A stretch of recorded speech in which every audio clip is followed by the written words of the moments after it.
नमस्कार, मैं अंजना और आप देख रहे हैं केबी टाइम्स न्यूज 24। आइए रुक करते हैं आज की बड़ी खबर पर। नेपाल में कांग्रेस वामपंथी पार्टियों का सफाया। 4 साल पुरानी पार्टी आरएसपी ने 36 सीटें जीती। 83 पर बढ़त। बालेन शाह का प्रधानमंत्री बनना तय। नेपाल में आम चुनाव की मतगणना जारी है। 165 सीटों पर शुरुआती रुझान आ चुके हैं। रैपर और काठमांडू के मेयर रहे बालेन शाह की राष्ट्रीय स्वतंत्र पार्टी आरएसपी सबसे बड़ी पार्टी बनकर उभरी है। आरएसपी ने अब तक 36 सीटें जीत ली हैं, जबकि 83 पर आगे चल रही है। ये पार्टी सिर्फ 4 साल पहले एक पत्रकार रहे रवि लामिछाने ने बनाई थी।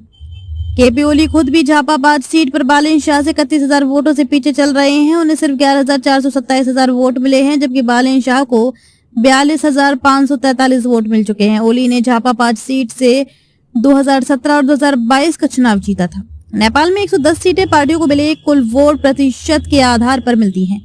इसमें वोटर किसी उम्मीदवार को नहीं बल्कि किसी पार्टी को वोट देती है।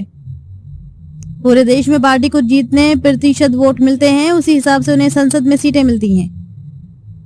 इसमें भी बालेन शाह की आरएसपी आगे है। चुनाव आयोग के अनुसार अब तक आरएसपी को 54.8% वोट मिले हैं। पिछले साल सितंबर में हुए हिंसक प्रदर्शनों के बाद 5 मार्च को हुए चुनाव में 58% लोगों ने वोट डाले। वोटों की गिनती पूरी होने में 3 से 4 दिन लगने की उम्मीद है। चुनाव आयोग ने कहा है कि 9 मार्च तक काउंटिंग पूरी करने की कोशिश की जाएगी। नेपाल में चुनाव की व्यवस्था मिश्रित चुनाव प्रणाली पर आधारित है, यानी यहाँ 2 तरीकों से सांसद चुने जाते हैं, सीधे चुनाव से और पार्टी के मिले कुल वोट के हिसाब से। सीधा चुनाव, फर्स्ट पास्ट द पोस्ट। संसद की 275 में से 165 सीटों पर सीधे चुनाव होता है। हर इलाके निर्वाचन क्षेत्र में लोग अपने उम्मीदवार को वोट देते हैं। जिस उम्मीदवार को सबसे ज्यादा वोट मिलते हैं वही जीतता है। वोट प्रतिशत के आधार पर सीटें प्रोपोर्शनल रिप्रेजेंटेशन। बाकी बची 110 सीटें पार्टियों को मिले कुल वोट प्रतिशत के आधार पर मिलती हैं। इसमें वोटर किसी उम्मीदवार को नहीं बल्कि किसी पार्टी को वोट देती है।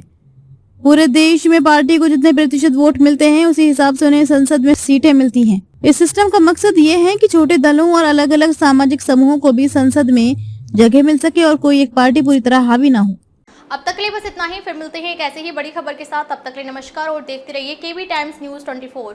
अगर आपको ये वीडियो पसंद आई हो तो इसे लाइक करें व शेयर करें। ऐसे लेटेस्ट अपडेट पाने के लिए बेल आइकन को प्रेस करना ना भूलें। अगर आप हमें फेसबुक या फिर इंस्टा के माध्यम से देख रहे हैं तो हमारे पेज को फॉलो जरूर करें। धन्यवाद।